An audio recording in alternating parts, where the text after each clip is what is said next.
This morning in the occupied Crimea began with explosions. In Mayske, a village near Dzankoy, an ammunition depot is burning and periodically detonating.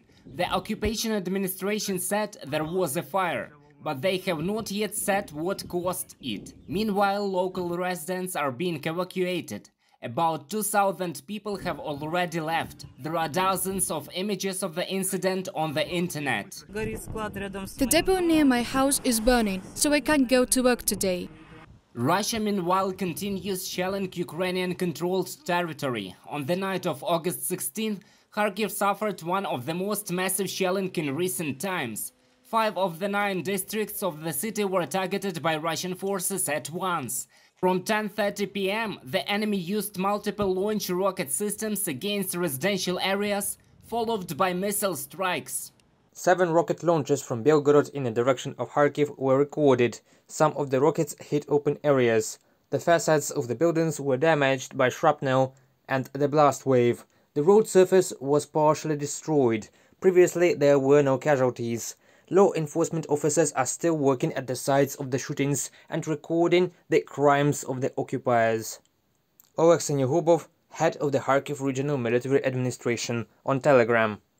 The Donetsk region is also under enemy fire. Over the past day, 1 local resident was killed in Kostiantynivka and 1 was wounded in Korakhove and Velika Novosilka. The mayor of Slovyansk, Vadim Lyakh, also reports the shelling of the city during the night.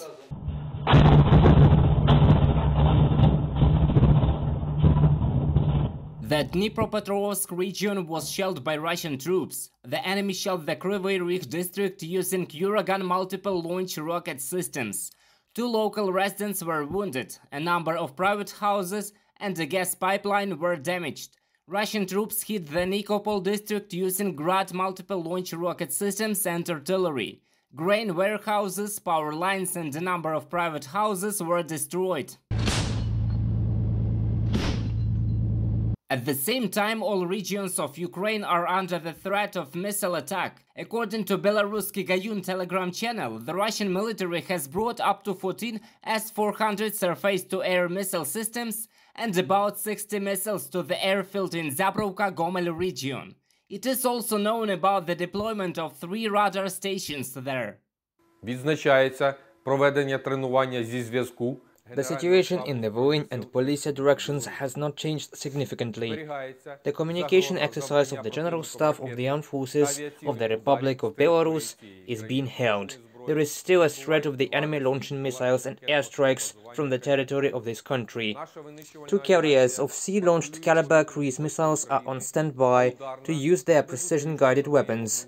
Our fighter aviation is patrolling Ukrainian airspace, and our strike aviation is providing successful fire support to forces in certain operational areas.